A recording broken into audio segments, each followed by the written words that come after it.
This video is brought to you in partnership with Careerist. If you're anything like me, you're always looking to better yourself, learn something new, try something different. When that feeling extends to honing a new and rewarding set of skills that may lead to a very fine paycheck, well, that's where Careerist comes in. Careerist is an online learning platform that can teach you how to develop your own websites, create apps, test the software that powers those websites, and utilize those skills to implement computer systems for large companies. Skilled Careerist advisors will help you choose your path of study, help you to find 100% remote internships when your course is completed, provide one-on-one mentorship along the way, in addition to assisting in your dream job search. What's more, most courses can be completed in under 6 months. As a very special promotion, sign up through the link on screen and get up to $250 off the course of your choosing, and start your journey towards an exciting and rewarding future today.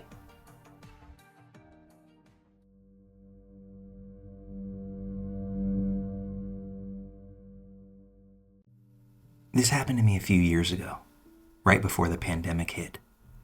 In fact, I know the exact date because it spooked me to my core. It was February 18th, 2020. I was 14 years old, so you can imagine that this was a pretty frightening moment for a young girl. My mother, younger brother, and I went to go see a movie. He wanted to see the new Sonic film, and I didn't really want to, so I went to see the Birds of Prey movie with Harley Quinn in an adjacent theater by myself. I had already seen the movie, but quite frankly I wanted to see it again, with the addition of popcorn and a movie theater hot dog. I had gone off by myself to the viewing room, and it was completely empty at this point. Just me in there, so I felt relatively safe being able to see the whole room, given that I was at the very top. It's pretty nice having the entire showing to yourself, not having to check a laugh that may come from you, or worrying about the crunching that comes from your snacks. It's pretty awesome. That is, until it's not. About halfway through the film, I went to the restroom. That soda went right through me. Just like in the movie, I was once again the only person in the restroom. Every room was in current running progress, so nobody wanted to miss the films that they were in.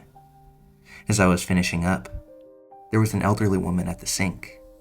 About 70 is what I would guess. I thought I had been alone, but I suppose not. She was washing her hands right next to me. She had moved from her original spot. Now, for context, before I say what she said to me, I'll give you a brief description of myself. I have black hair, green eyes, relatively sharp features, high cheekbones, and arched brows. Yeah, a typical Disney villain, which I somewhat blame for her response. While I have a high sense of self-worth, and I find myself beautiful, I don't think that I'm anything worth losing marbles over. She had looked at me with the most subtle yet unnerving grin, still with her hands under the water, but not doing any washing. She said, "Young lady, you're gorgeous." I said thank you, and she went on to say, "A beauty like that is only something an evil thing could have. Your eyes, they're just so hollow and soulless." She continued with that same damn smile. I was seriously starting to get creeped out, but I do live in the Bible Belt, so I initially chalked it up to her being a religious nutjob. But then she got closer, leaned in and said, without that smile, "You shouldn't have that beauty." I hurried and left as soon as I possibly could. I didn't like the feeling of being left alone with that woman anymore. I made it outside to the lobby of the theater, where there were plenty of people, far enough away from that bathroom door to feel safe, yet close enough where I could still see it. I waited for about 5 minutes in the lobby, and that woman never came out. I eventually went back to my theater and was paranoid the entire rest of the film. I couldn't get that crazy lady out of my head. Like, who says that to a kid? She seriously made me consider finding a priest to exorcise me after that encounter. I told my mother what had happened later that night, and that was the last time she let me go alone to the bathroom until I was at least 16. Never do I want to see that woman again. I still get paranoid any time that I'm alone in a public restroom now. In fact, I try to avoid them altogether. Countless times I've re-examined those shared moments with that woman in that restroom, but I still can't figure out what she wanted, or even worse, what she had planned if I didn't hurriedly remove myself from that situation.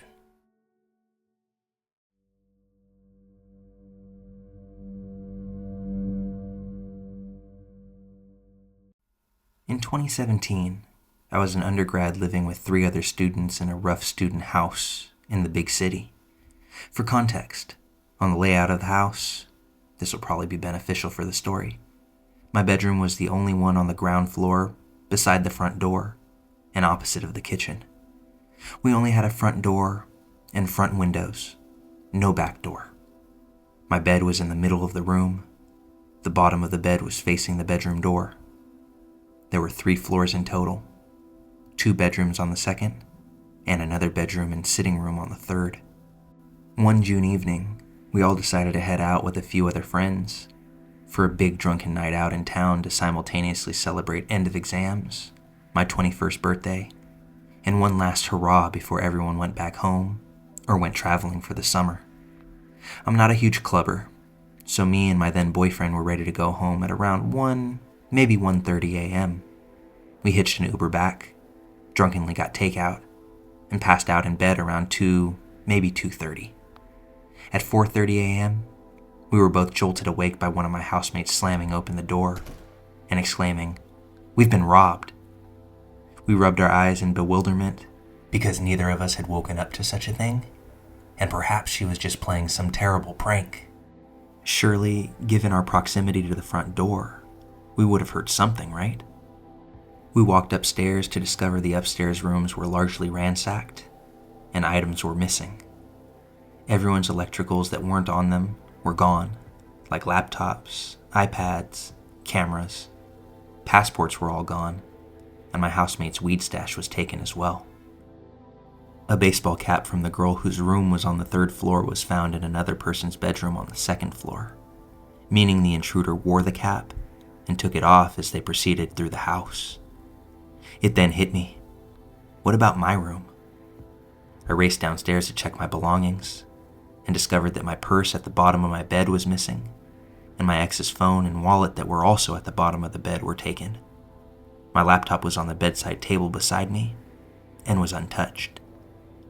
The intruder or intruders managed to break open the front door, go through the entire house, ransack rooms looking for things to steal, and actually open the door of the bedroom we were sleeping in to take things right in front of the bed we were in.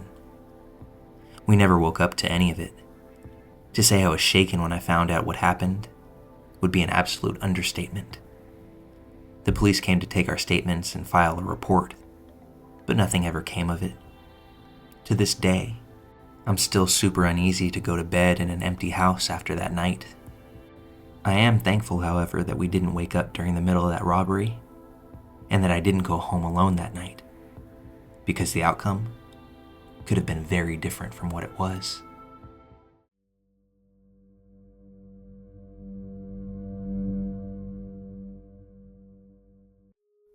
My husband and I like to go for walks after dinner. The neighborhood we live in is generally safe, even when walking around after dark, so we've never been guarded or felt afraid. One night during our walk, about 8:30 p.m., a woman coming towards us began arguing with the man she was walking with. It was a pretty heated argument, but something about it felt like they were putting on a show for us. The street we do our nightly walks on has a slight incline, so we could see them coming downhill towards us. I actually noticed her from a little over a block away because her outfit looked familiar to me. A few months before this, a woman wearing a pink fake fur jacket with one of her shoulders exposed and a tank top kept trying to jokingly take my husband's pizza box away from him when we were waiting to cross the street, saying, "Oh my God, thank you, I'm starving." So when I saw this woman up the street coming towards us, wearing a similar style jacket, the first thing I thought was, I wonder if it's the same one that tried to take our pizza. As soon as they reached us, they went from completely quiet to screaming at each other. It was like they hit their marks on the stage and someone yelled action, and they began their rehearsed fight. They were so loud I could see people on the other side of the street looking over at them. So I thought if they had been arguing like this all along, we definitely would have heard them long before we saw them. The two of them also switched the direction they were walking in. Originally, they were walking towards us, but as soon as they reached us and began their fight, they turned around and walked alongside us. They also boxed us in, the woman walking slightly in front of us to the left of my husband, and the guy yelling at her from behind me to the right. I could tell my husband was freaked out too, because of the vice grip he had on my hand. "Get away from me, Josh," the woman screamed. "We broke up. God, leave me alone." "Why are you like this? Always starting shit in public," the man yelled. They kept pace with us. I tried walking faster to get away from them, but they just sped up too. When we reached the intersection, even though we had the light, I pulled on my husband to stop for a bit, just to see what would happen. They both stopped as well. They clearly weren't anticipating the stop because they actually continued walking a bit more, and then stopped suddenly when they realized we were standing still. The funny thing is, as soon as we all stopped, I saw a brief look of confusion flash over her face, and they stood at the corner for a few seconds, staring at each other, completely quiet, like they weren't sure what was going on. And then, like they heard someone yell action once more, they resumed their yelling. On top of all of that, the man who was with her wore an outfit that was head to toe dark colors, like black or navy blue, a hoodie pulled down almost to his eyes, and one of those combo neck face mask things pulled up past his nose. He was basically dressed like a ninja in 60-degree Fahrenheit weather. I know we're in COVID times, but that outfit was overkill. He definitely looked like he was trying to hide his face. I did consider that maybe she was walking alongside us because she was genuinely scared. It was the reason I didn't just leave and pull my husband away with me. She'd call out to us every now and then and say, "You see what I have to put up with? He won't leave me alone." "Hey," I said after this happened a few times, "come with us to X Avenue. There's a bunch of stores and restaurants there still open. Lots of people, so it'll be safer." She ignored me every time. Just when I decided that this had to be fake, she suddenly asked my husband to tell the masked man to leave her alone. And my husband told him, "Dude, I think you should back off and give her some space. Whatever's going on, you're not helping." And just like that, the creepy ninja guy left. He didn't put up a fight. He didn't tell my husband to mind his own business. Nothing. He just yelled, "I want my stuff back, Jessica," as he ran off. I found it strange he gave up so easily. The woman thanked my husband, but then begged us to walk her back home on Y Avenue because she was scared he'd be waiting for her outside of her building. We immediately said no. Between where we were and Y Avenue were a lot of small playgrounds, churches, schools, and parking lots of offices that were closed by then. Basically, if we walked her home, we'd be passing by a lot of dark, unpopulated places where someone could easily jump out and get the drop on us. And there would be nobody around to hear us scream. I suggested over and over we walk to X Avenue instead, which would have us walking through well-populated residential neighborhoods, and we could even wait in a store together while she called for a police officer to escort her to a friend's place. But she actually said, "Yeah, but that's in the opposite direction of where I live, and that's really inconvenient for me. I'd end up having to walk so much more." Who picks convenience over not getting potentially kidnapped and killed? Also, if you knew your creepy psycho ninja boyfriend was going to be waiting for you, why would you go home instead of staying with a friend? She also kept telling us her address. "I just need you to walk me to my building, number 1234 on Y Avenue, apartment 3B, or something like that. Like she was trying to reassure us that we would really be escorting her to a real place, and that this definitely was not a plan to rob us or harvest our organs. After several times of us offering to walk her to a restaurant or 24-hour drugstore, she finally said that she was calling her mother to get her. She pulled out a cell phone and quickly walked away from us. "Hey, we can wait with you here until your mom picks you up," my husband called out after her. She didn't answer though. We watched her until she turned a corner and disappeared. I know it sounds crazy, but even after that, I still wasn't completely convinced it was fake. I still felt guilty. Maybe she needed our help, and we let her down. Maybe she was following us because she felt safer around a couple. Maybe they didn't really box us in. Maybe she just put us between her and him so he couldn't grab her.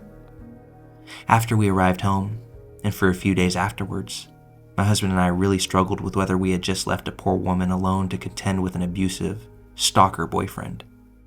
But the way she and the man that she was with acted, it felt much more like a scam than somebody trying to escape an abusive partner.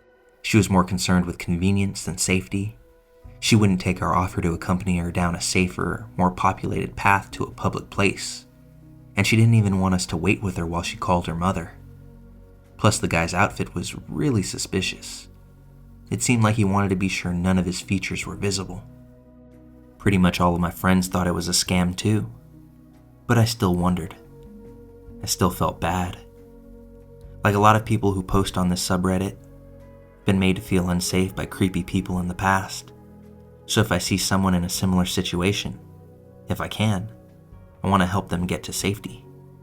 But at the same time, I think it's important to remember that not everyone who appears to be a victim actually is one. Some people may try to take advantage of your kindness and empathy to steal from you, or worse. Be safe out there.